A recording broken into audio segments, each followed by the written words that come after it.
Hello एमर्स, एक बार पुनः हम लोग आ गए हैं अपने लेक्चर को आगे बढ़ाने के लिए।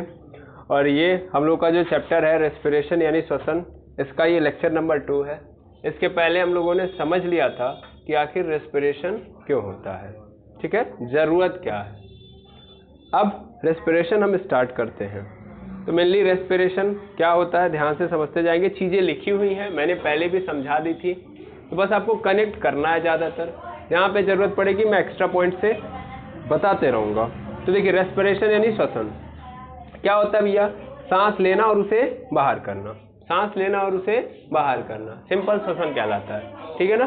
अगर नॉर्मल भाषा में बोला जाए तो एकदम बेसिक डेफिनेशन है सांस लेना और बाहर करना, है ना। सांस लेना और सांस बाहर छोड़ना। आप सांस लेते हो नाक के द्वारा, है ना, तो फिर क्या करते हो, एक बार लेते हो फिर एक बार बाहर छोड़ते हो, that is the respiration. Respiration क्या है, एक प्रोसेस है, एक प्रक्रिया है जिसमें आप सांस लेते हो और सांस बाहर छोड़ते हो। बिल्कुल बिल्कुल। अच्छा, अब इसके अंदर जब घुसोगे, दैट मीन्स इस पूरी इतनी ही बात को जब तुम डिफाइन करोगे तो मेनली होता क्या है कि आप सांस लेते हो, सांस के द्वारा करते क्या हो, उसमें क्या लेके जाते हो, ऑक्सीजन। क्या लेके जाते हो, ऑक्सीजन। तो आप क्या लेते हो, ऑक्सीजन, और वो कहाँ जाता है ऑक्सीजन, कोशिका में। कहाँ जाता है, कोशिका में। तो मेनली आपने सांस लिया यानी आपने ऑक्सीजन लिया, वो ऑक्सीजन कहाँ जाएगा, सेल के पास। सेल के अंदर कौन प्रेजेंट है, पायरूवेट प्रेजेंट है। कौन प्रेजेंट है, पायरूवेट। ये पायरूवेट किसके अंदर कन्वर्ट होता है, एटीपी के अंदर। फिर ये एटीपी बनता है तो उसके बाद क्या निकलता है, कार्बन डाइऑक्साइड। फिर ये कार्बन डाइऑक्साइड कहाँ चला जाएगा, बाहर, और ऑक्सीजन कहाँ आया था, अंदर। तो ये पूरा होल प्रोसेस क्या कहलाएगा, रेस्पिरेशन। क्लियर है। ऑक्सीजन लेना और ले जाके सेल को देना, सेल के अंदर क्या बनवाना, एटीपी, और उसके बाद जो कचरा बन रहा है कार्बन डाइऑक्साइड उसको बाहर निकालना। ये पूरा होल प्रोसेस क्या कहलाता है, रेस्पिरेशन। क्लियर है ना। मेनली रेस्पिरेशन की बात करोगे, यदि मेनली रेस्पिरेशन की बात करोगे तो रेस्पिरेशन एकदम छोटा प्रोसेस नहीं है, रेस्पिरेशन बहुत बड़ा प्रोसेस है। मतलब 1 सेकंड के अंदर थोड़ी ना हो जाता है सब कुछ। समझ पा रहे हो, ये नहीं कि डायरेक्ट हमारा आपने जो ऑक्सीजन लिया वो डायरेक्ट किसके पास पहुंच जाएगा, सेल के पास। ऐसा नहीं है। आप ऑक्सीजन लोगे तो आपको पता है कि बहुत सारे क्या बने हुए हैं, पैसेज बने हुए हैं, बहुत सारे क्या बोलते हैं, पाइपें लगी हुई हैं। उन पाइप के थ्रू क्या होता है, हमारा जो ऑक्सीजन है वो जाता है, एंट्री करता है और धीरे धीरे आगे बढ़ता है। तो मेनली जब आप ऑक्सीजन लोगे तो ऑक्सीजन सबसे पहले किसके पास जाएगा, सांस लेते हो तो सांस सबसे पहले कहाँ जाता है, लंग्स में। भाई फेफड़ा ही तो होता है, बिना फेफड़े के आप सांस नहीं ले पाते हो, है ना। तो फेफड़े पे जाता है, तो यानी ऑक्सीजन कहाँ गया, लंग्स के पास। मैं थोड़ा सा छोटा लिखता हूँ यहाँ पे, ये ऑक्सीजन है, ऑक्सीजन कहाँ गया, लंग्स में, ठीक है। लंग्स से कहाँ गया, लंग्स से कहाँ जाएगा, ब्लड में। लंग्स से कहाँ जाएगा, ब्लड में, और ब्लड से कहाँ जाएगा, सेल में। समझ पा रहे हैं। इस पूरे प्रोसेस को हम लोग क्या बोलते हैं, रेस्पिरेशन। फिर वापस होगा ना, ये तो ऑक्सीजन की कहानी हो गई। अब यहीं से फिर कहानी चेंज होगी, ध्यान देना। क्या निकलेगा यहाँ से, ऑक्सीजन, है ना, और ट्यूब मतलब सेल से क्या निकलेगा, ऑक्सीजन, मतलब sorry carbon dioxide, sorry carbon dioxide निकलेगा। फिर वो कहाँ आएगा, ब्लड में, ब्लड से फिर कहाँ आएगा, लंग्स में, लंग्स से फिर कहाँ पे चला जाएगा, बाहर। दिख रहा है। तो ये पूरा होल प्रोसेस जो आपको दिख रहा है दैट इज कॉल्ड रेस्पिरेशन। ये है आपका रेस्पिरेशन। ये क्या है आपका, रेस्पिरेशन, श्वसन इसको बोलते हैं।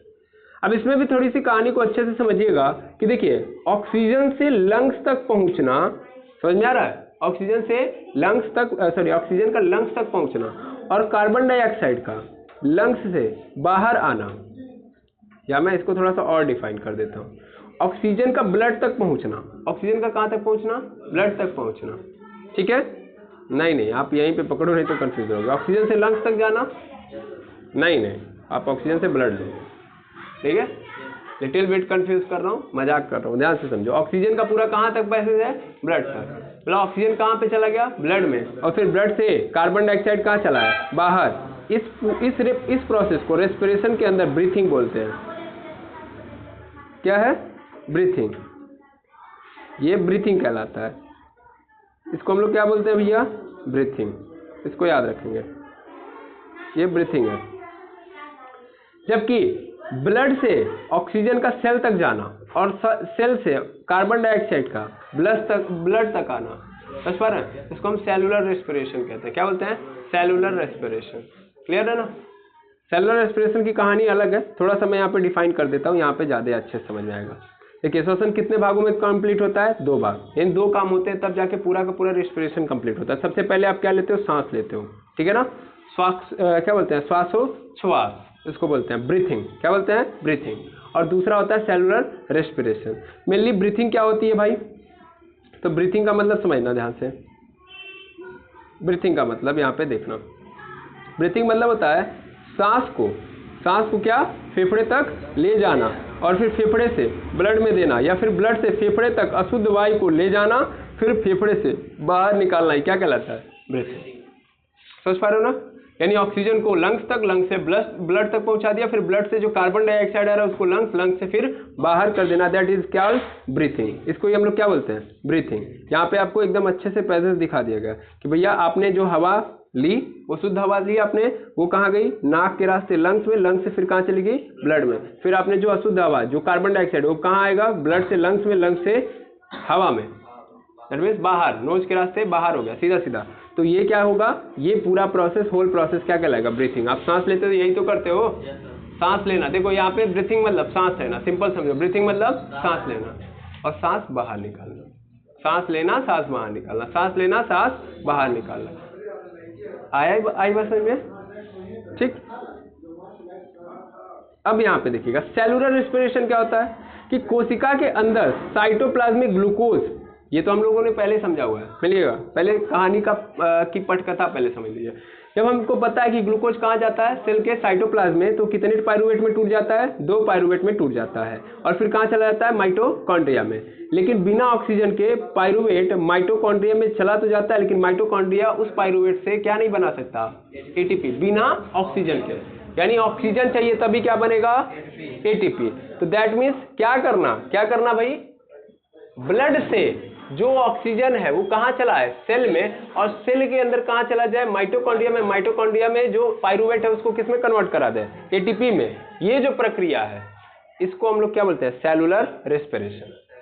समझ पा रहे हैं। ब्रीथिंग मतलब जो हम सांस लेते हैं, और सेलुलर रेस्पिरेशन मतलब जो सेल सांस लेता है। समझ पा रहे हो, फिर से समझो, मैं यहाँ पे कन्वर्ट कर दूंगा। सेलुलर रेस्पिरेशन आपको समझ में आएगा। सेलुलर रेस्पिरेशन मतलब सेल ने क्या किया, ब्लड से ऑक्सीजन लिया, ब्लड में क्या है, ऑक्सीजन लिया, और ऑक्सीजन लेके क्या बना दिया, एटीपी। इस प्रक्रिया को हम लोग क्या बोलते हैं, इस प्रक्रिया को हम लोग क्या बोलते हैं, सेलुलर रेस्पिरेशन। ठीक है, हमने सांस लिया किसके थ्रू, नोज के थ्रू। ये सांस कहाँ गया, लंग्स में, और लंग्स से कहाँ चला गया, ब्लड में। इसको हम लोग क्या बोलते हैं, ब्रीथिंग। इसको क्या बोलते हैं, ब्रीथिंग। समझ में आया ना। ब्रीथिंग मतलब हमने सांस लिया, सांस कहाँ गया, फेफड़े में, फेफड़े से फिर कहाँ चला जाएगा, खून में। बस ये जो हम जानते हैं इसको ब्रीथिंग कहते हैं, हम इतना ही तो जानते हैं। लेकिन कोशिकाओं के अंदर फिर ये खून चला जाए, और कोशिका फिर उस क्या बोलते हैं, कोशिकाओं के अंदर खून नहीं, कोशिकाओं के अंदर खून से वो ऑक्सीजन चला जाए, समझ पा रहे हैं, और वो ऑक्सीजन जाके उन कोशिकाओं के अंदर किसका निर्माण कर दे, एटीपी का। तो उस कंडीशन में ये जो प्रक्रिया हुई है सेलुलर रेस्पिरेशन। क्लियर है, आया ना। सेलुलर रेस्पिरेशन और ब्रीथिंग में डिफरेंस समझ में आ गया, आया ना। तो सेलुलर रेस्पिरेशन मतलब सेल सांस लेता है, और ब्रीथिंग मतलब हम सांस लेते हैं। ठीक है ना, हम सांस लेते हैं तो कहाँ तक की कहानी चलती है, ब्लड तक। मतलब हमने सांस लिया नोज के द्वारा, फिर वो गया लंग्स में, लंग्स से ब्लड में। लेकिन जब सेल सांस लेगा तो उसका मतलब क्या है, ब्लड से वो ले लेगा सेल के अंदर, सेल के अंदर जाएगा माइटोकॉन्ड्रिया, माइटोकॉन्ड्रिया से पाइरूवेट टूट जाएगा एटीपी में, और फिर उसको हम बोलते हैं क्या करना, सेलुलर रेस्पिरेशन, कोशिकीय श्वसन। क्या बोलते हैं, कोशिकीय श्वसन। ठीक है ना, क्लियर है, बिल्कुल। अब देखिएगा पाइरूवेट का फॉर्मूला क्या होता है, ये होता है C3H4O3। जब पाइरूवेट में से क्या एक इलेक्ट्रॉन निकल जाए तब उसको क्या बोलेंगे, पाइरूविक एसिड बोलेंगे। क्या बोलेंगे, पाइरूविक एसिड। मेनली क्या है, ये एक प्रकार से कंपाउंड ही तो है, C3H4O3 है। यहाँ से क्या हुआ, ये ब्रेक डाउन हो गया ऐसे कुछ, C3H3O3 पे माइनस चार्ज, और यहाँ से क्या निकल गया, एक प्लस चार्ज। तो क्या बन गया, ये एसिड बन गया कि नहीं बन गया। अब इसको हम लोग क्या बोलेंगे, इसको हम लोग पाइरूविक एसिड बोलेंगे। क्या बोलेंगे, पाइरूविक एसिड। क्लियर है। पाइरूविक एसिड मतलब एक हाइड्रोजन वहां से रिलीज हो जाए। आपको पता है हाइड्रोजन जो निकालता है उसको हम लोग क्या बोलते हैं, एसिड बोलते हैं। ठीक है ना, आएगा समझ में। अब देखिएगा साइटोप्लाज्म के बाद माइटोकॉन्ड्रिया में क्या बन जाता है, साइटोप्लाज्म, ये बात तो वही है, पाइरूविक एसिड बन जाता है। मेनली साइटोप्लाज्म में जब जाता है क्या बोलते हैं, ग्लूकोज, तो पाइरूवेट में टूटता है, और वही पाइरूवेट किस में कन्वर्ट हो जाता है, पाइरूविक एसिड में। क्लियर है, हाँ या ना, बिल्कुल सर। अब हम बात करेंगे रेस्पिरेशन की प्रकार के, सॉरी, टाइप्स ऑफ रेस्पिरेशन। इसके पहले हम लोगों ने प्रोसेस के देखे थे कितने भाग हैं, पार्ट्स ऑफ रेस्पिरेशन, और हम क्या देख रहे हैं, types of respiration. I hope भाग समझ में आ गया होगा, पार्ट समझ में आ गया होगा। तो रेस्पिरेशन दो भागों में होता है, यानी दो बार में होता है, एक ही बार में नहीं हो जाता। पहले हम सांस लेते हैं, लंग्स में जाता है, लंग्स से ब्लड में जाता है, इसको हम ब्रीथिंग कहते हैं। फिर ब्लड से सेल में जाता है, फिर सेल उसका यूज करके एटीपी बनाता है, इसको हम लोग सेलुलर रेस्पिरेशन कहते हैं, ठीक है। और उसका उल्टा चल रहा होता है, लिया और दिया भी, ठीक है ना। समझ पा रहे हैं नहीं समझ में? क्योंकि आप लोगों को पता है कि एक गाना था, आप लोग सुने होंगे, कौन सा गाना, नारायण मिल जाएगा, हाल ही में जो जुबिन नौटियाल का गाना था। उसमें एक लाइन थी, नियति भेद नहीं करती, है ना, नियति भेद नहीं करती, जो लेती है वो देती है। समझे नहीं समझे? तो वैसे यहाँ पे लेन देन की प्रक्रिया चल रही है। ऑक्सीजन दिया तो उसके बदले में क्या मिला है, कार्बन डाइऑक्साइड। कहीं भी आपके साथ क्या नहीं होगा, भेदभाव नहीं होगा। ये नहीं कि ऑक्सीजन बॉडी ने ले लिया, कुछ दिया ही नहीं। खाना खा रहे हो तो खाना लेने के बाद क्या दे रही है, एनर्जी दे रही है ना। तो लेन देन की प्रक्रिया बॉडी के अंदर चल रही है, और ऐसा आपके कर्मों के साथ भी हो रहा है, ठीक है। आप जिसके साथ जैसा करेंगे वैसा ही आपके साथ होगा। क्लियर है? तो वही चीज़ मैं समझा रहा हूँ यहाँ पे। चलिए, ज़्यादा भक्ति में मत बन जाइएगा, नहीं तो आप लोग सोचेंगे कि हम पढ़ा रहे हैं सेलुलर रेस्पिरेशन और यहाँ पे भक्ति में कहानी कैसे स्टार्ट हो गई। तो मेनली मेरा पर्पज़ ये है, ये समझाना कि आप ऑक्सीजन ले रहे हो, फिर उल्टा क्या करोगे, कार्बन डाइऑक्साइड दोगे। अब हम देखते हैं टाइप्स ऑफ रेस्पिरेशन। तो टाइप्स ऑफ रेस्पिरेशन का मतलब, टाइप्स ऑफ रेस्पिरेशन मतलब कि कितने प्रकार हैं श्वसन के। तो दो प्रकार हैं, एक तो एरोबिक और एक है एनएरोबिक, यानी ऑक्सी श्वसन और अनऑक्सी श्वसन। यहाँ पे क्या होता है, ऑक्सी श्वसन में सीधा सीधा दिख रहा है ऑक्सीजन वाला श्वसन। ऐसी सांस ले रहे हो जिसमें क्या प्रेजेंट है, ऑक्सीजन प्रेजेंट है। ऑक्सीजन मतलब मेनली हम ऑक्सीजन नहीं बोलते हैं, हम क्या बोल देते हैं, ऑक्सीजन को हवा, क्या बोल देते हो, हवा। हम हवा में सांस लेते हैं तो हवा में क्या मौजूद होता है, ऑक्सीजन होता है कि नहीं होता है। क्लियर है? तो हम क्या लेते हैं, ऑक्सीजन।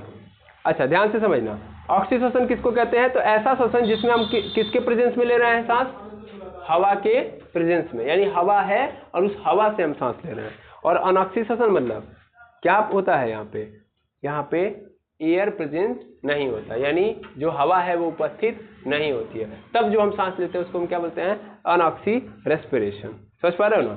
तब जो ये पूरी प्रक्रिया हो रहती है। रेस्पिरेशन मतलब दो प्रोसेस याद रखेंगे, ब्रीथिंग एंड सेलुलर रेस्पिरेशन। समझ पा रहे हो? ब्रीथिंग एंड सेलुलर रेस्पिरेशन दोनों मिलके रेस्पिरेशन होता है। क्लियर है ना? इस बात को फिर से नोट कर लो। रेस्पिरेशन मतलब, respiration is equal to breathing plus cellular respiration, दोनों मिला के हम क्या बोलते हैं, रेस्पिरेशन। ब्रीथिंग मतलब समझ में आ रहा होगा, बाहर से हवा नाक तक, नाक से फिर लंग्स, लंग से blood, that is breathing, breathing complete. फिर सेलुलर रेस्पिरेशन मतलब ब्लड से सेल, सेल से सेल में क्या बन गया, एटीपी। समझ में आ रहा है? तो ये क्या हो गया, सेलुलर रेस्पिरेशन। अब इसका उल्टा भी चलेगा, कार्बन डाइऑक्साइड फिर कहाँ आएगा, सेल से ब्लड में, ब्लड से फेफड़े में, फेफड़े से कहाँ पे, नाक के रास्ते बाहर, तब जाके रेस्पिरेशन कंप्लीट होगा। एक और इधर से ऑक्सीजन जाएगा और उधर से क्या आएगा, कार्बन डाइऑक्साइड आएगा, ठीक है ना। तो इस कंडीशन में ब्रीथिंग के भी कितने फेज होंगे, दो, एक तो ऑक्सीजन को ले जाने वाला, दूसरा कार्बन डाइऑक्साइड को बाहर निकालने के लिए। सेलुलर रेस्पिरेशन के भी दो। सेलुलर रेस्पिरेशन तो एक ही है, फिलहाल में एटीपी बनाना ही सेलुलर रेस्पिरेशन है, ठीक है। इन कार्बन डाइऑक्साइड फिर वापस भी तो आएगा। क्लियर है? चलिए अब समझते हैं आगे की कहानी को। अब क्या होता है एरोबिक रेस्पिरेशन। तो मेनली क्या होता है कि जब साइटोप्लाज्म में ग्लूकोज जाने के बाद पायरुविक एसिड माइटोकॉन्ड्रिया में जाता है और ऑक्सीजन भी जाता है, तो ऑक्सीजन पायरुविक एसिड को क्या कर देता है, तोड़ता है, कार्बन डाइऑक्साइड H2O तथा 38 एटीपी, कितने एटीपी में कन्वर्ट कर देता है, 38 एटीपी, जिसे ही हम क्या बोलते हैं, ऑक्सी श्वसन कहते हैं, जो मनुष्यों में होता है। इसे हम आगे पढ़ेंगे, हर चीज आगे आपको समझा दी गई है। हम लोग कैसा श्वसन करेंगे, ऑक्सी एरोबिक रेस्पिरेशन। अभी आपके मन में, कई लोगों के मन में चल रहा होगा, सर हम लोग जहाँ पे मैंने बताया कि एक होता है एरोबिक रेस्पिरेशन और एक होता है एनारोबिक रेस्पिरेशन। मैंने पहले वाले में बोला कि जहाँ पे हवा प्रेजेंस हो उसकी उपस्थिति में हम लोग सांस ले रहे हैं, और दूसरे में बोला मैंने एनारोबिक है, दैट मीन्स अनऑक्सी श्वसन, जहाँ पे हवा प्रेजेंस नहीं है। तो आपके मन में चल रहा होगा कि हम सांस ऐसे जगह पे ले रहे हैं जहाँ पे हवा नहीं है। नहीं, इसको पहले फील करो क्या होता है। ऐसे मत समझिएगा कि ऑक्सीजन केवल प्रेजेंस है तो, मतलब हवा प्रेजेंस है तो ले रहे हैं तो ऑक्सी, और हवा नहीं प्रेजेंस है तो अनऑक्सी। और ये हमारी ही बात कर रहा है, नहीं ये सिर्फ हमारी बात नहीं कर रहा है, ये सभी लिविंग ऑर्गेनिज्म की बात कर रहा है। समझ पा रहे हो? तो मेनली क्या होता है कि हमारे अंदर क्या होता है कि हमारे अंदर ये होता है कि जो एटीपी का निर्माण होता है वो ऑक्सीजन के जाने से होता है ना। तो ऑक्सीजन जाता है, वो क्या करता है, पायरुविक एसिड को क्या कर रहा है, तोड़ देता है, किसके किसके अंदर, कार्बन डाइऑक्साइड H2O और 38 एटीपी। एटीपी क्या है, ऊर्जा। समझ में आ रहा है, क्लियर है? तो इस प्रोसेस को हम लोग क्या बोलेंगे, इस प्रकार के श्वसन को हम लोग ऑक्सी श्वसन कहेंगे। समझ पा रहे हो ना, यानी एरोबिक रेस्पिरेशन, जिसमें क्या हो रहा है कि सेल के अंदर ऑक्सीजन जा रहा है और जो पायरुवेट है या पायरुविक एसिड है उसको कन्वर्ट कर दे रहा है 38 एटीपी के अंदर, कार्बन डाइऑक्साइड और पानी के अंदर। समझ में आया है ना? और यही हम लोगों में होता है, मेनली हम लोगों के अंदर, मनुष्यों के अंदर यही होता है। इसे ही हमको क्या करना है, आगे पढ़ना है। मेनली एनारोबिक रेस्पिरेशन में क्या होता है, इसमें ऑक्सीजन की कमी होती है ना, इसमें ऑक्सीजन की क्या होती है, कमी होती है। अब देखना ध्यान से, एक तो ईस्ट और दूसरा है मस्कुलर रेस्पिरेशन। दो जगहों पे होता है, एक तो ईस्ट में होता है और दूसरा मस्कुलर रेस्पिरेशन। दैट मीन्स ऐसा ये रेस्पिरेशन है, ऐसा सांस जहाँ पे ऑक्सीजन मेनली बहुत ज्यादा नहीं पाया, तो हम लोगों के लिए नहीं है ये। हम लोग कौन सा रेस्पिरेशन करते हैं, किस प्रकार का, एरोबिक रेस्पिरेशन। मनुष्य किस में आते हैं, एरोबिक रेस्पिरेशन में। समझ पा रहे हैं? जबकि ईस्ट अगर पूछ दिया तो किस में आएंगे, एन एरोबिक रेस्पिरेशन। अब ईस्ट क्या है सर, है ना, ईस्ट एक प्रकार का माइक्रो ऑर्गेनिज्म है। ईस्ट क्या है, माइक्रो ऑर्गेनिज्म। केक वेक बनता है, तो केक वेक बनाने में हम लोग ईस्ट का उपयोग करते हैं। अल्कोहल है, अल्कोहल का किण्वन करना, फर्मेंटेशन करना, तो भी किसकी जरूरत पड़ती है, ईस्ट की। तो एक प्रकार से कीटाणु समझ सकते हो, ठीक है ना। करता क्या है ये, तो जहाँ पे हवा नहीं है वहां भी हवा लेता है। समझ पा रहे हो, यानी जहाँ पे हवा की कमी है वहां भी ये जिंदा रह लेता है। जैसे मेनली आप समझोगे तो जैसे आप देखते होगे कि अगर आप ईस्ट का पाउडर आता है, क्या आता है, ईस्ट का पाउडर, इसको आप क्या कर दो, मैदा वगैरह के अंदर मिला दो, मिला के छोड़ दोगे, है ना, धीरे धीरे क्या हो जाएगा, फूल जाएगा। क्या हो जाएगा, फूल जाएगा। वो फूला क्यों, क्योंकि ईस्ट ने क्या किया है, सांस लिया है। समझ पा रहे हो, सांस लेने यानी कार्बन डाइऑक्साइड को समाहित किया और कार्बन डाइऑक्साइड के कारण पूरा का पूरा क्या हो जाता है, फूल जाता है। समझ पा रहे हो, समझ में आया, क्लियर? तो इस अब अच्छा ये बताओ, किसी कीटाणु को, किसी बैक्टीरिया को तुम किसके अंदर, आटे के अंदर अगर क्या कर दो, मिक्स कर दो, तो आटे के अंदर या मैदे के अंदर उसको सांस लेने का ऑप्शन है नहीं सर, उसमें तो घुटन होगी, वहां पे ऑक्सीजन है ही कहाँ, हवा तो आपने चारों ओर से बंद कर दिया ना। तुम ही लोगों को क्या कर दिया जाए, आटे की बोरी में पैक कर दिया जाए, सांस ले पाओगे नहीं, या आटे के साथ गूंथ दिया जाए, सांस ले पाएंगे नहीं, तो वो क्या हो गया, तब तो मर जाएंगे। लेकिन ईस्ट मरता नहीं है, यानी ये कैसा रेस्पिरेशन करता है, बिना ऑक्सीजन वाला रेस्पिरेशन करता है बेचारा। कम ऑक्सीजन के, मतलब ऐसा नहीं कि एकदम नहीं होगा, थोड़ा बहुत, एकदम बहुत थोड़ा सा होगा उसमें, नहीं मरेगा। अब इसमें क्या होता है कि देखो एनारोबिक रेस्पिरेशन में ध्यान से समझिएगा, हेलो ध्यान दीजिएगा। एनारोबिक रेस्पिरेशन के अंदर क्या होता है कि जो एटीपी हमारे अंदर कहाँ बनता है, माइटोकॉन्ड्रिया। हमारे अंदर एटीपी कहाँ बनता है, माइटोकॉन्ड्रिया में। इनके अंदर ऐसा नहीं होता है। तो अगर एटीपी माइटोकॉन्ड्रिया में बन रहा है तो इसका मतलब किस प्रकार का रेस्पिरेशन है, एरोबिक रेस्पिरेशन है। कैसा है, एरोबिक रेस्पिरेशन है। और अगर एटीपी कहाँ बन रहा है, साइटोप्लाज्म में ही बन जा रहा है। कहाँ बन जा रहा है, साइटोप्लाज्म में, तब ये क्या है, एनएरोबिक है। कैसा है, एनएरोबिक। क्लियर है, एनारोबिक रेस्पिरेशन। यही बात यहाँ पे लिखी गई है कि इसमें जो होता है एनर्जी कहाँ बनता है, माइटोकॉन्ड्रिया में नहीं बनता है, कहाँ बनता है, साइटोप्लाज्म में बनता है। और कितनी एनर्जी बनती है, कम बनती है। वहाँ पे कितनी एटीपी बन रही थी, 38 एटीपी, यहाँ पे उतना नहीं बनता है। एनारोबिक रेस्पिरेशन में सिर्फ 2 एटीपी बनता है। कितना बनता है, 2। समझ पा रहे हो, तो बहुत कम एनर्जी बन पाती है इनके अंदर, क्योंकि ऑक्सीजन की क्या है यहाँ पे कमी। समझ पा रहे हो। अब मस्कुलर रेस्पिरेशन क्या होता है, मस्कुलर रेस्पिरेशन मेनली क्या होता है, ये बड़ा इंपॉर्टेंट है, थोड़ा ध्यान दीजिएगा। ये मस्कुलर रेस्पिरेशन समझा रहा हूँ। देखिए मेनली हम क्या होता है कि कभी कभी क्या होते हैं, दौड़ते हैं या कुछ काम करते हैं। देखिए ये ह्यूमन के अंदर है, किसके अंदर है, ह्यूमन के अंदर है। लेकिन यहाँ पे थोड़ा समझना पड़ेगा आपको, ये एक्चुअल में हमेशा नहीं हो रहा होता है, हमेशा नहीं हो रहा होता है। जब हम ज्यादा काम कर रहे होते हैं, कंटिन्यूअस कोई काम कर रहे होते हैं, तब ये रेस्पिरेशन करना पड़ता है। जैसे हम लगातार दौड़ रहे हैं, यहाँ पे एग्जाम्पल लिखा गया है, जब हम लगातार क्या कर रहे हैं, दौड़ रहे हैं, तो दौड़ेंगे तो सबसे ज्यादा एनर्जी की जरूरत किसको है, पैरों को, है ना। यानी हमारे बॉडी के अंदर सबसे ज्यादा एनर्जी की जरूरत है पैरों को, ठीक। तो उस कंडीशन में आप जब दौड़ रहे होते हैं तो देखते हैं आप जल्दी जल्दी सांस लेते हैं, आपका सांस फूलने लगता है कि नहीं है? क्यों सांस ले रहे हो जल्दी जल्दी? क्योंकि जल्दी ज्यादा से ज्यादा एनर्जी की जरूरत है, और ज्यादा से ज्यादा एनर्जी बनाएगा कौन? ऑक्सीजन। तो इसलिए आप जल्दी जल्दी सांस ले रहे हो। लेकिन आप जितना सांस यानी जितना ऑक्सीजन लेके एनर्जी बना पा रहे हो, उससे ज्यादा आप क्या कर पा रहे हो? खर्च कर पा रहे हो। दैट मीन्स जितना हमारे पास एनर्जी बननी चाहिए उतनी बन नहीं पा रही है। क्यों? क्योंकि उतना ज्यादा हमको ऑक्सीजन नहीं मिल पा रहा है। क्लियर है? इसका मतलब उस पर्टिकुलर पोर्शन यानी हमारे पैर वाले जो मसल्स हैं उनके वहां कमी हो चुकी है। किसकी कमी हो चुकी है? ऑक्सीजन की। क्या मेरी बात फील कर पाए? जब हम लोग दौड़ते हैं तो क्या होता है भाई? दौड़ते हैं मेनली तो क्या होता है? हमारे पैरों को ज्यादा एनर्जी की जरूरत पड़ती है, और एनर्जी बनाएगा कौन? ऑक्सीजन। एनर्जी मतलब एटीपी। एटीपी बनेगा कैसे? ऑक्सीजन से। हम जल्दी जल्दी सांस लेते हैं, लेकिन वो काफी नहीं होता है उतनी एनर्जी बनाने के लिए, यानी ऑक्सीजन की वहां पे क्या हो गई? कमी। तो यहां भी रेस्पिरेशन कैसा है? एनएरोबिक। ऑक्सीजन की क्या है? कमी है, हो गई कि नहीं हो गई? ईस्ट के अंदर भी क्या है? एनएरोबिक है, क्योंकि वहां भी क्या है? एयर की कमी है। ठीक है? यहां पे भी एनएरोबिक यानी एयर की कमी चल रही है। तो होता क्या है मेनली, ध्यान से समझिएगा कि यह मेनली दौड़ते हैं, मतलब हम लोग जब दौड़ते हैं तो क्या होता है? ज्यादा एनर्जी की जरूरत होती है। तथा एनर्जी ज्यादा लेने के लिए श्वसन दर क्या होता है? जल्दी जल्दी होता है, यानी हम बहुत जल्दी जल्दी सांस लेते हैं। जब ग्लूकोज सेल के पास जाता है, मतलब सेल के पास, दैट मीन्स यहाँ पे साइटोप्लाज्म में एंट्री मारता है, तो साइटोप्लाज्म में ही क्या हो जाता है? ये टूट जाता है। मैंने अभी जस्ट बताया था। एनएरोबिक रेस्पिरेशन में होता क्या है? एनएरोबिक रेस्पिरेशन में क्या होगा? साइटोप्लाज्म में ही हमारा ग्लूकोज टूट जाएगा। किसमें टूट जाएगा? एटीपी में। यानी ग्लूकोज किसमें टूट जाएगा? एक तो H2O, दूसरा 2 एटीपी में। कितने एटीपी में? 2 एटीपी। और उसके साथ साथ ये क्या बना देगा? Lactic acid. क्या बना देगा? Lactic acid. और ये लैक्टिक एसिड ना बहुत दर्द दे देता है। क्या देता है? दर्द। समझ पा रहे हो? तुमको तुम्हारा पैर क्यों दर्द करता है? इसका कारण यही है। समझ पा रहे हो? दौड़ने के कुछ समय बाद हमारा पैर क्या होने लगता है? दर्द करता है। इस दर्द का मेन कारण है लैक्टिक एसिड, जिसके जमा होने के कारण ही क्या हो रहा होता है? दर्द हो रहा होता है। क्लियर है? समझ में आया ना? मस्कुलर रेस्पिरेशन समझे?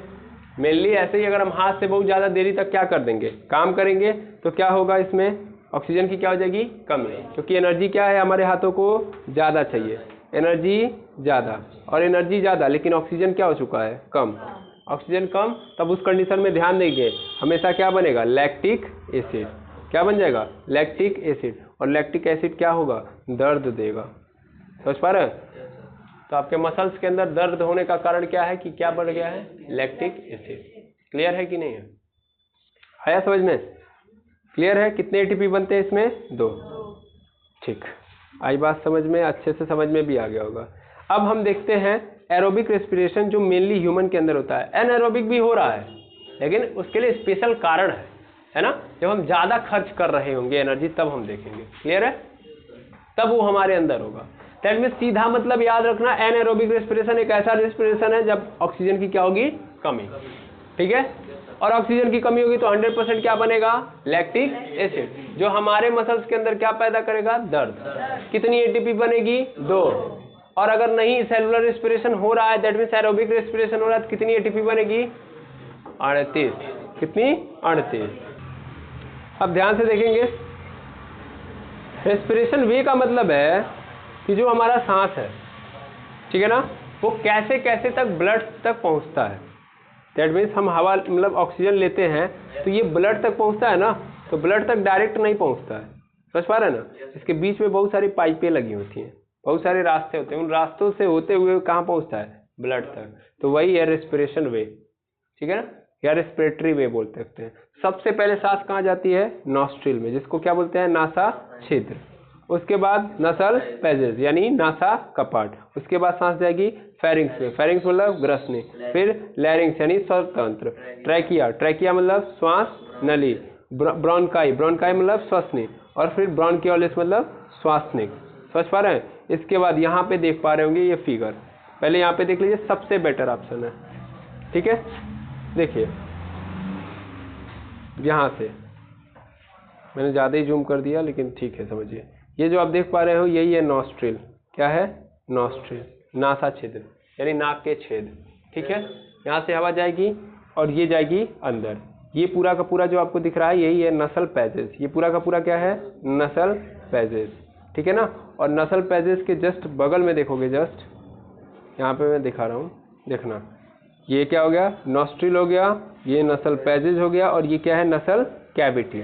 आगे समझेंगे क्या क्या अंदर है, लेकिन फिलहाल में समझिएगा नसल कैविटी। और जस्ट देखेंगे ध्यान से, ये मुंह के सामने वाला ये पूरा पोर्शन ये क्या है? फेरिंग्स है। क्या है? फेरिंग्स। ये पूरा का पूरा फेरिंग्स।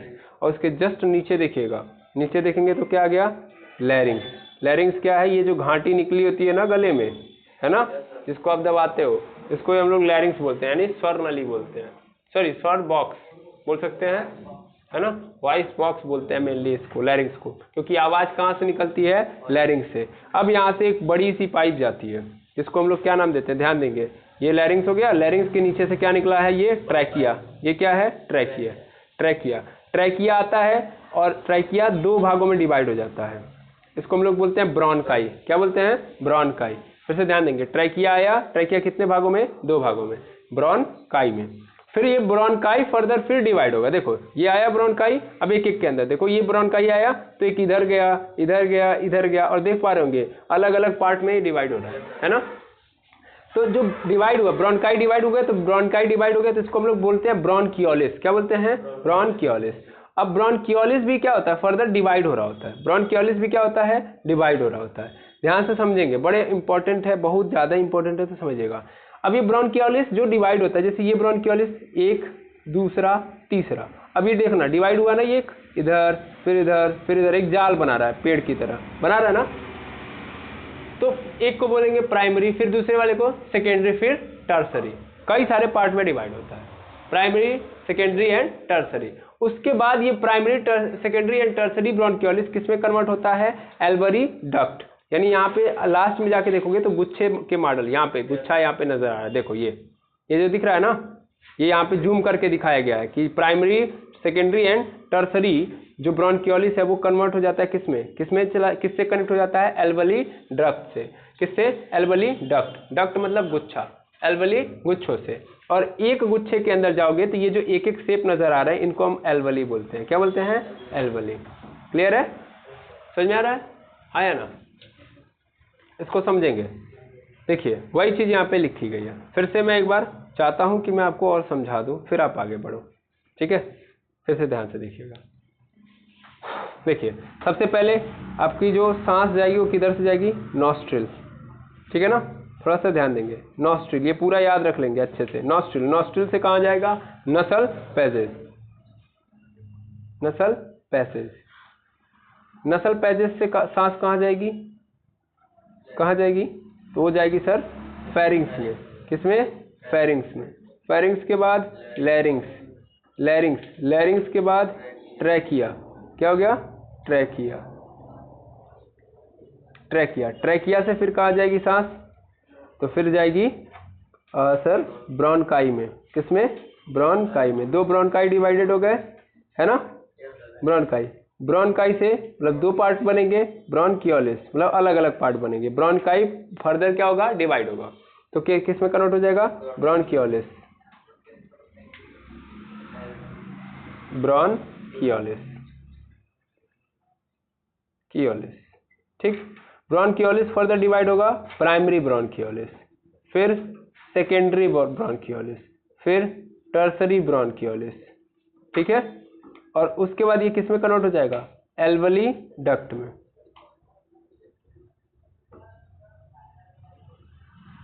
एल्वली डक्ट में किस में कन्वर्ट हो गया? एल्वली डक्ट। फिर ये एल्वली डक्ट किस में कन्वर्ट हो जाएगी? एल्वली में, ठीक है। इस तरीके से चल रहा होगा। तो अगर मैं नंबरिंग करूं इसकी तो देखिएगा कितने पैसेज में मतलब आपको याद करने, 1 2 3 4 5 6 7 8 9 10 11 और फिर 12, ये पूरा याद कर लेंगे, याद हो जाएगा। नॉस्ट्रिल से नसल पैसेज, नसल पैसेज से फेरिंग्स, फेरिंग्स से लैरिंग्स, लैरिंग्स से ट्रैकिया, ट्रैकिया से ब्रोंकाई, ब्रोंकाई से ब्रोंकियोलिस, प्राइमरी ब्रोंकियोलिस, सेकेंडरी ब्रोंकियोलिस, टर्सरी ब्रोंकियोलिस, उसके बाद एल्वली डक्ट, एल्वली डक्ट से फिर एल्वली में। समझ पा रहे ना। तो हवा मेनली जानते हो कहाँ पे आके कनेक्ट होती है? देखो फिर से एक बार देख लो, क्योंकि ये फिगर ही तुम्हारे लिए सबसे इंपॉर्टेंट है। देखो हवा कैसे आ रही है, हवा ऐसे आ रही है, ऐसे गई, यहाँ से होते होते होते यहाँ तक आई, फिर ये इधर गई, फिर एक इधर गई। अब मेनली हवा को पहुँचना कहाँ तक होता है, ये एल्वेली डक्ट दिख रहा है, ये इधर आएगी और इधर ना छोटे छोटे ऐसे गुच्छे लगे होंगे अंगूर के समान, ठीक है ना। तो एक एक को ही हम लोग क्या बोलते हैं, एल्वेली बोलते हैं। क्या बोलते हैं, एल्वेली बोलते हैं। क्लियर है। तो इस एल्वेली से आके कनेक्ट हो जाए, मतलब इस एल्वेली में आके वो ऑक्सीजन आपका भर जाएगा। और ये एल्वेली कनेक्ट होता है ब्लड से, ब्लड कैपिलरी। ध्यान से अगर देख पा रहे होगे तुम लोग तो थोड़ा सा मैं और जूम कर दूं तो ध्यान से देखना। क्या देखेंगे सर, ये एल्वेली यानी अंगूर के गुच्छों पे ध्यान से देखो, ये रेड रेड लाइन नजर आ रही है, ये एक्चुअल में जानते हो क्या है, कैपिलरीज है। क्या है, कैपिलरीज। जिनमें कौन घूम रहा है, ब्लड। इनमें कौन घूम रहा है, ब्लड। यानी इन एल्वेली के ऊपर बहुत सारी कैपिलरी, महीन महीन पतली पतली नसें इसमें क्या होती हैं, ऐसे इसके ऊपर पसरी होती हैं। समझ पा रहे हैं, समझ पा रहे हैं। और जब ये ऑक्सीजन इन गुच्छों में आ जाता है, इन अंगूरों में भर जाता है, तो फिर क्या होता है, इन पतली नसों में ऑक्सीजन क्या हो जाता है, डिसॉल्व हो जाता है। समझ पा रहे हैं ना, क्या हो जाएगा, इस एल्वेली से निकल के ये पतली पतली जो ब्लड लाइंस यानी सीधा सीधा बोलो कैपिलरीज हैं, इनके अंदर क्या हो जाएगा, ये घुल जाएगा। समझ पा रहे हैं। फिर यहाँ से ये कैपिलरीज फिर क्या होंगी, देखो ये कैपिलरीज, ये पाइप दिख रही है ना, ये सब क्या है, पाइप है, दिख रहा है। अब देखो दो पाइप नजर आ रही है, एक तो रेड कलर की, एक तो ब्लू कलर की। तो रेड कलर का मतलब क्या है कि इसके अंदर क्या घुला हुआ है, ऑक्सीजन। अब ब्लू का मतलब क्या है, कार्बन डाइऑक्साइड। समझ पा रहे हो। तो ये क्या हो रही है, लेके जा रही है, ये लेके जा रही है और ये लेके आ रही है। क्लियर है। ये क्या कर रही है, ये वाली जो ब्लू वाली पाइप है वो कार्बन डाइऑक्साइड लेके आ रही है, जबकि ये जो रेड वाली है वो क्या कर रही है, लेके जा रही है। समझ में आ कि नहीं आया। तो इस तरीके से होता है। फिर एल्वेली से एल्वेलर डक्ट के अंदर, एल्वेलर डक्ट से फिर कहा जाएगा टर्सरी ब्रोंकियोलिस, फिर सेकेंडरी ब्रोंकियोलिस, फिर प्राइमरी ब्रोंकियोलिस, फिर ब्रोंकाई, ब्रोंकाई से फिर ट्रैकिया, ट्रैकिया से फिर फेरिंग्स, ट्रैकिया से फिर लैरिंग्स, लैरिंग्स के बाद फेरिंग्स, फेरिंग्स से नसल पैजेस से नॉस्ट्रिल होते हुए कार्बन डाइऑक्साइड क्या हो जाएगा, बाहर आता। ऑक्सीजन उसी रास्ते है और जाता कार्बन डाइऑक्साइड उसी रास्ते है। क्लियर है ना। तो आई होप समझ में आ गया होगा कि मैकेनिज्म कैसे चल रहा है, ठीक है ना। हाँ या ना, एक बार पुनः देख लिया जाए, फिर से देख लो। मैं जितनी बार बोलूं उतनी बार देखते जाओ। यहाँ से सांस ऐसे अंदर आया, अंदर आते आते आते डिवाइड हो गया, दो पार्ट में हो गया। अब ये जो दो नजर आ रहे हैं यही क्या है, आपके लंग्स है। इन्हीं को आप लोग क्या बोलते हैं, फेफड़ा। क्या बोलते हैं, ये फेफड़े के अंदर का स्ट्रक्चर है, ठीक है। फेफड़े के अंदर बहुत सारे पाइप देखो, जो मेन पाइप आई थी, जो ब्रोंकाई थी, वो ब्रोंकियोलिस के अंदर क्या हो गई है, ब्रेक हो गई है। और ब्रोंकियोलिस फिर देखो कई सारे अलग अलग पाइपों के अंदर डिसॉल्व हो गया, यानी कई अलग अलग ब्रोंकियोलिस बना दिया, प्राइमरी ब्रोंकियोलिस, सेकेंडरी ब्रोंकियोलिस और टर्सरी ब्रोंकियोलिस। फिर ये ब्रोंकियोलिस किससे जाके कनेक्ट है, एल्वेलर डक्ट से, या एल्वेली डक्ट बोलते हैं, ठीक है। तो ये ब्रोंकियोलिस यानी टर्सरी ब्रोंकियोलिस किससे जाके कनेक्ट हो जाएगा, एल्वेलर डक्ट से। और फिर इन एल्वेलर डक्ट के अंदर बहुत सारी क्या होंगी, ऐसे बॉल टाइप में अंगूर जैसा एल्वेली होंगे, ठीक है ना। और इन एल्वेलीज के ऊपर क्या लगा होगा, इन एल्वेलीज के ऊपर कैपिलरीज होंगे, है ना। एक क्या कर रही होंगी, कार्बन डाइऑक्सीजन को ले जाके पूरे सेल के पास पहुंचा रही होंगी, है ना। उनके अंदर खून बह रहा है। तो एक तो शुद्ध वाली होंगी जो ऑक्सीजन को ले जाके क्या कर रही होंगी, सेल तक पहुंचा रही है, और दूसरी अशुद्ध वाली हैं जो कार्बन डाइऑक्साइड सेल से लाके इनको दे रही हैं। समझ पा रहे हैं ना। तो इस तरीके से हमारे अंदर रेस्पिरेशन हो रहा होता है। आई होप समझ में आ गया होगा, है ना। क्लियर है। अब देखिए यही चीज यहाँ पे लिखी भी गई है। हम लोगों ने पिछले वाले में क्या देखा भाई कि ब्रोंकियोलिस तक खत्म हो गया, नहीं, ब्रोंकियोलिस के बाद फिर कहाँ जाएगा, एल्वेली के अंदर, एल्वेली से ब्लड, ब्लड से सेल, सेल से माइटोकॉन्ड्रिया। फिर इसका उल्टा कर दोगे तो कार्बन डाइऑक्साइड आने लगेगा। क्लियर है। आई होप समझ में आ गया होगा, समझ में आ गया। चलो इसके आगे हम लोग कल देखेंगे, लेकिन एक बार मैं रिपीट कर दे रहा हूँ सुना, ठीक है। इसको पहले आप याद कर लोगे, ठीक। सबसे पहले ध्यान देना, ये ऑक्सीजन का पाथ लिख रहा हूँ मैं, ऑक्सीजन का। तो सबसे पहले नॉस्ट्रिल, नॉस्ट्रिल से नॉस्ट्रिल से उसके बाद बोलिए नसल पैजेस, नसल पैजेस, नसल पैजेस से फिर फेरिंग्स, फेरिंग्स के बाद लैरिंग्स, ठीक है। क्या है, लैरिंग्स, लैरिंग्स, लैरिंग्स के बाद फिर ट्रैकिया, ट्रैकिया के बाद ब्रोंकाई, ब्रोंकाई से कहाँ पे, ब्रोंकियोलिस, ब्रोंकियोलिस, ब्रोंकियोलिस से फिर एल्वेलर डक्ट के अंदर यानी एल्वेली के अंदर, एल्वेली से फिर ब्लड, एल्वेली से ब्लड, ब्लड आ गया, फिर ब्लड से कहाँ जाएंगी, सेल, है ना, ब्लड से फिर सेल, सेल से फिर कहाँ पे, माइटोकॉन्ड्रिया। यहाँ पे ये खत्म हो गया। ये तो ऑक्सीजन की कहानी थी। अब इसी का उल्टा कर देंगे तो क्या मिल जाएगा हमको, कार्बन डाइऑक्साइड। तो उल्टा चल रहा होगा, ये तो जाने वाला हो गया, तो ये कार्बन डाइऑक्साइड का पाथ है।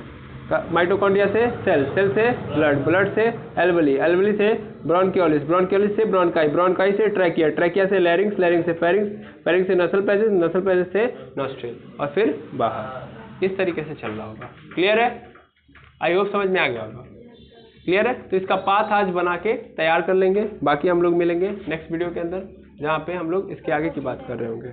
Thank you very much एमर्स।